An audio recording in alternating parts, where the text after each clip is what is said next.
take on the mantle. Yeah, basically. I feel like that's the whole thing of the Slayer mythology that they built. Like, why not? It's like every generation gets their own Slayer, pretty much. Yeah, that'd be awesome. Be pretty cool. Yeah. That's it for my news. Did you see the one? I forgot something to mention. The Titans trailer. No, everybody's been talking about it, but I haven't, because I've been at work. Yeah, literally working so much.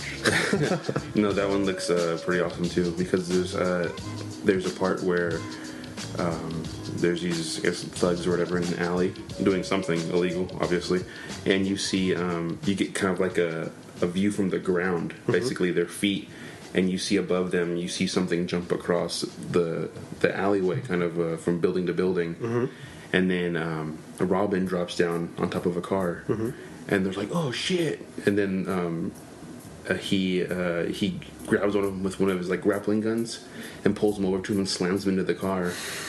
And then that'd be dope if it was Joseph Gordon-Levitt. Yeah, that'd be sick. That would be sick. And they're like, "Where's Batman?" And then like he punches some dude and then stabs some guy in the neck or something, and you see like blood squirt out. Oh. And then he's all, "Fuck Batman," and then he just fucking beats the shit out of all of them. So it's definitely they're definitely pulling from the comics where Dick Grayson basically hates Batman or Bruce, and he's kind of grown apart, and he's doing his own thing because he becomes Nightwing and Red Hood, right? No, that's Jason Todd. Oh, that's right. He's the Robin who ends up dying. But yeah, this is I guess they're pulling from that storyline where he's kind of doing his own thing. This is obviously before he becomes Nightwing, but yeah, and he's a detective just like Joseph Gordon-Levitt's in the movie. I guess during the day he's a detective, and then at night he's a fucking Robin. Vigilante. Yeah, that's cool. He's working both ends of the law. Street justice. But yeah, that's pretty cool. Yeah. I'd recommend checking it out if anyone hasn't seen any of those trailers. You definitely sold me on that, man. I don't know how I missed it. It still looks a little rough with the CGI.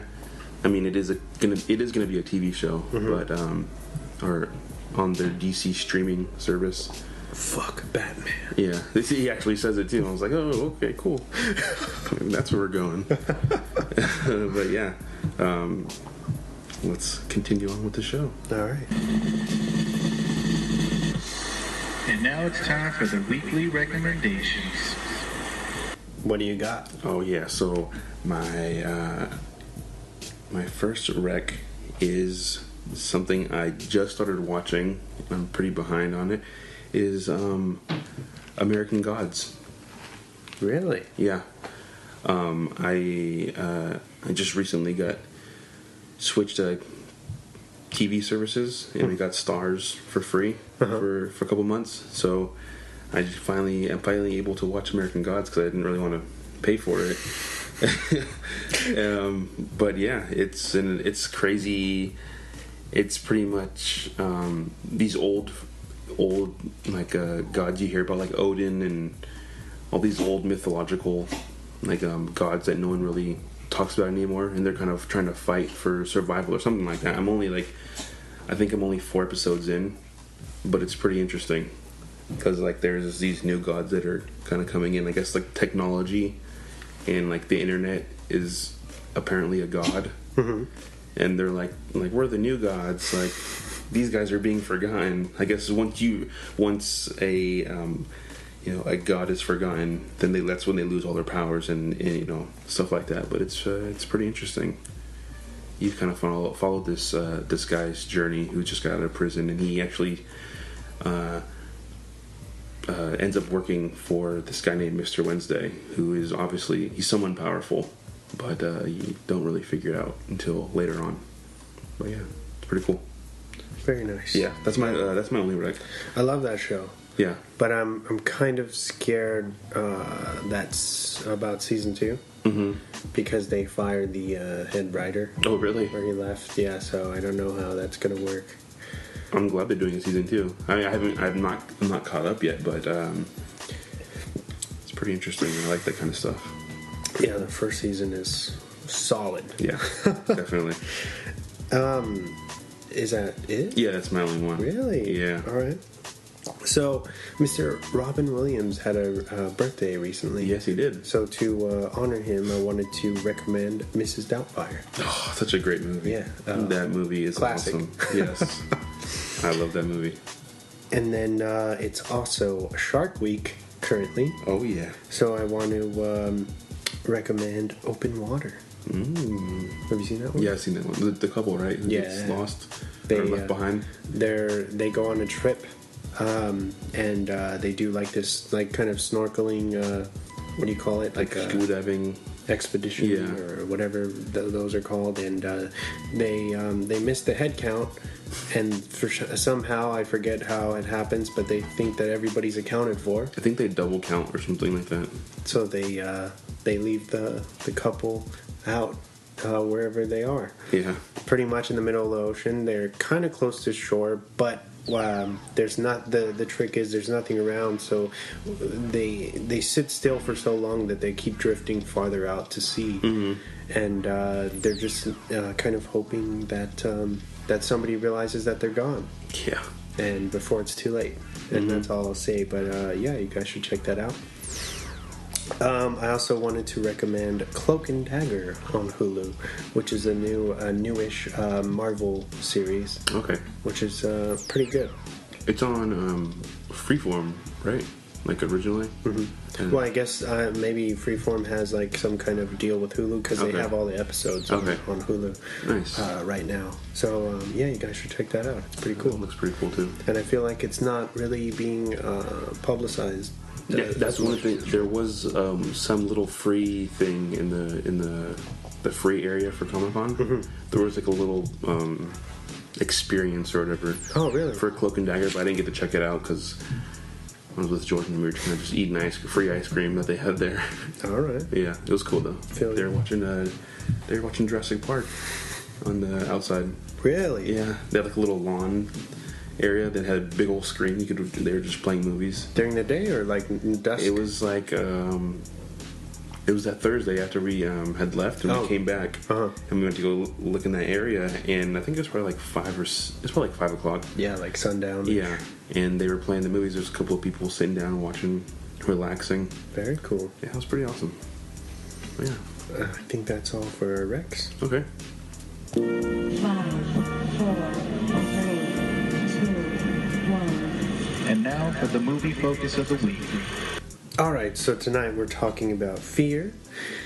It's rated R. It's definitely a thriller. Yes. It's 1 hour and 37 minutes. It's from 1996 and it's got a disappointing 39 on Rotten.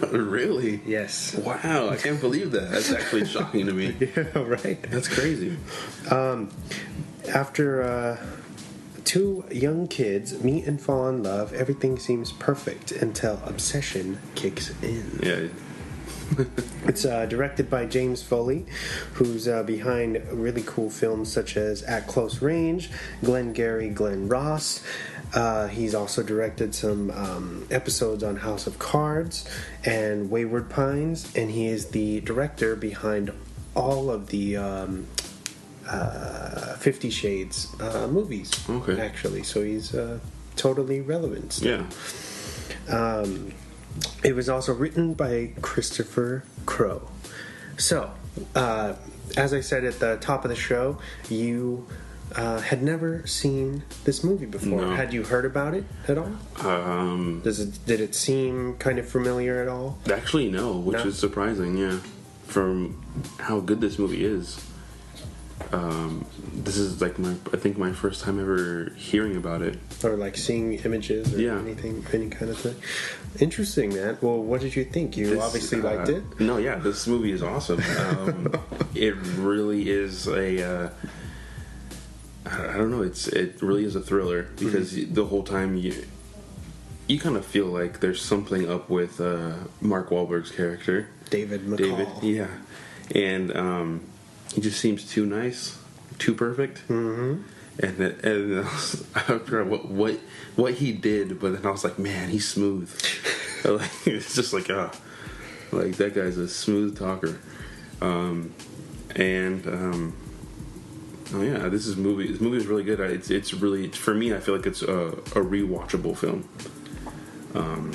Maybe not every day, but I mean, if you love this movie that much, I wouldn't doubt someone watching it that much, but definitely like once every couple of months or something, or once a year. Okay, yeah. Definitely has a rewatchable value. It does, man. Well, I actually have a question for you. What did you think when you first saw this? So, what was your experience? All right, so this is a movie that I grew up with. Oh, okay. I would watch all the time. We had the VHS. Yeah. For as long as I could remember, but the very first time I watched it, I feel like that's the first time I really saw those actors. These actors all have went on to do big household names now, especially Mark Wahlberg. But yeah, I fell in love with all the actors, and I loved the music. I loved the score. I thought the story was amazing because it kind of flips. Like I feel like Hollywood tends to make the female the crazy one. Yeah. If you think about it, in like, I was gonna say that I've seen a movie like on what's like a Lifetime movie or something, but it kind of similar to this, but it's a female who ends up being crazy and like obsessive. If you see what are some, like Swim Fan? Swim Fan, yes. It's the girl. Fatal Attraction, it's the girl. The one with Beyonce and Idris Elba? Obsessed. Obsessed, yes. Yeah. The new When the Bow Breaks, it's the girl. Okay. It's like every they spin this story so much, but it's always the woman. Yeah, it always is, yeah. And so this one, I've always loved that it's that they kind of, they don't give a shit, and they tell it how it is, because men are just as controlling and manipulative, or they can be. Oh yeah. As women. You know what I mean? Yeah. And I feel like they take a very, very simple kind of story and screenplay, and they really bring it to life with these kind of compelling performances. Like this is cinematic magic. You know what I mean? And so it's always been weird to me. I don't know if it was because it was an indie picture or what, but it's never really gotten the hype that I feel like it really should. You know what I mean? Mark Wahlberg, this being one of his first films ever, solid performance. Oh yeah, definitely. Captivating, completely believable. Like you said, smooth. Yeah. He really makes you actually fall in love with his character. But then you're like, oh, should I? Or should I not? You know, like for the first half of the film, you're kind of teetering, like you're like he's almost too perfect for this girl, and then like there has to be something up with him. Like he's got a dark side. Something. Yeah. The biggest character for me, or the reason why I think this movie works so well, is William Petersen's character, the father, Mr. Walker. Yeah. Very, very believable, man. So natural and incredible, and you could see that he sees through David right away. Yeah, almost instantly. Because this guy, they kind of they don't tell you, they don't kind of spoon feed you the story. You have to kind of put things together, but you kind of meet NICOLE, or Reese Witherspoon's character, and you find out that she's kind of living with her father and her new kind of stepmom. Yeah. And I don't know if the mom has passed away, or they just don't kind of see each other anymore. But so you see Reese's character, NICOLE, is very angsty and kind of upset, and really has some resentment towards her father. Yeah. And she goes out one night, right, and with her best friend, who's Alyssa Milano, Margot, and they go to this club, and she ends up meeting Mark Wahlberg, or David McCall's character, right? And Alyssa Milano, or Margot, goes and kind of finds her own guy, which is basically one of David's close friends, right? And things kind of go from there. Yeah. The club that they're at gets shut down, and David kind of plays her knight in shining armor, takes her out, shows her kind of the back roads and stuff, and Nicole has a 12 o'clock curfew. Yeah. And they're kind of getting to know each other, and they're out at like some like park thing, right? Yeah, they park like next to a lake.